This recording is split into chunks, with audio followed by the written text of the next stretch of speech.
একসময় চলন বিল সহ আশেপাশের বিল খালগুলো বর্ষা মৌসুমে পানিতে ভরপুর থাকত।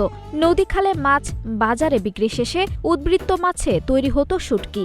মাছ কাটা ধোয়া, লবণ মাখিয়ে চাতালে শুকাতে দেওয়া সহ নানা কাজে শ্রমিকদের ব্যস্ততায় মুখরিত হতো শুটকি পল্লীগুলো। পাবনা থেকে দেশীয় মাছের শুটকি রপ্তানি হতো বহির্বিশ্বের অন্তত 20টি দেশে, কিন্তু এখন সেসব গল্প যেন সোনালী অতীত। দখল দূষণে বিচরণ হ্রাস ও নিষিদ্ধ জালে নির্বিচারে দেশীয় মাছ নিধনে অস্তিত্ব সংকটে পড়েছে চলন বিলের শুটকি উৎপাদন। মাছের অভাবে বন্ধ অধিকাংশ শুটকি চাতাল, কর্মহীন হয়ে পড়েছেন শ্রমিক ও ব্যবসায়ীরা। এমন পরিস্থিতিতে কমে আসছে শুটকি ব্যবসা। শুটকি উৎপাদনে জড়িতদের প্রশিক্ষণ সহ নানা সহযোগিতার আশ্বাস জেলা মৎস্য কর্মকর্তার। অপরিকল্পিত স্থাপনা ও বাঁধ নির্মাণে দখল দূষণে মৃত প্রায় চলন বিল। কমেছে মাছের বিচরণ ক্ষেত্র। মহামারী হয়ে দেখা দেওয়া নিষিদ্ধ চায়না দুয়ারি, সৌতি, কারেন্ট ও বাধাই জালে অবাধ ব্যবহারে সমূলে নিধন হচ্ছে মা মাছ ও রেণুপোনা। ফলে মাছের রাজ্য চলন বিলে এখন মাছের আকাল। ভাটা পড়েছে শুটকি উৎপাদনে, অর্জিত হয়নি লক্ষ্যমাত্রাও।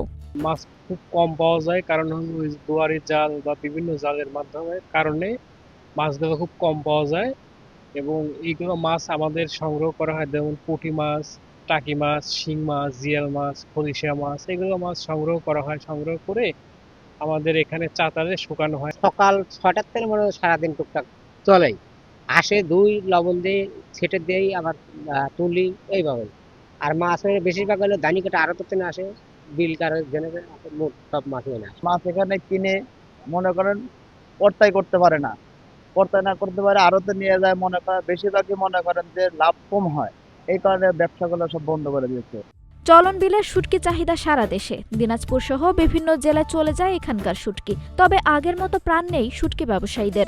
মানে পুঁটি মাছ, ফলসি মাছ, টাকি মাছ, কাইলি মাছ, ট্যাংরা মাছ, বিভিন্ন রকম মাছ ধরেন যে আমরা শুটকি করা হয়। 3 কেজি মাছে 1 কেজি আগে শুকনা মাছ, তাহলে ওই হিসাবে রাখা যায় না। কোনটার হিসাব শুকনা মাছ না, যেটা গড় মাল কিনলেন, গড় মালে একটা বিক্রয় করে পর্তা করে, এই পর্তাটা করা যায় না। চাহিদা ভাই একসময় ভালো চাহিদা ছিল, এখন চাহিদা একটু কম। ধরেন মনগঞ্জে ইন্ডিয়ার সাথে বাংলাদেশের একটু সম্পর্ক খারাপের কারণে পাইসি আছে, বুঝছেন। তাছাড়া আগে একসময় ভালো খোলা ছিল। শুটকি শিল্প রক্ষায় প্রশিক্ষণ সহ নানা সহায়তার আশ্বাস জেলা মৎস্য কর্মকর্তার। শুটকির সাথে যারা জড়িত, এই ব্যবসায় টিকে থাকার জন্য আমরা ইতিমধ্যে আরও প্রকল্প গ্রহণের প্রস্তাব আমরা করেছি। ভবিষ্যতে চলন বিল সহ আপনার গাজনার বিল সহ আমাদের সারা দেশের যে মৎস্যজীবী এবং শুটকির সাথে জড়িত যারা আছে, তাদের নিয়ে আমাদের ব্যাপক পরিকল্পনা আছে যে নিরাপদ শুটকি কীভাবে তৈরি করতে হবে, জনগণ কীভাবে নিরাপদ মাছ, শুটকি মাছ পেতে পারে, এবং শুটকির যে পুষ্টিগুণ সেই বিষয়ে আমরা জনগণকে উদ্বুদ্ধ করছি লিফলেট এবং পোস্টারের মাধ্যমে।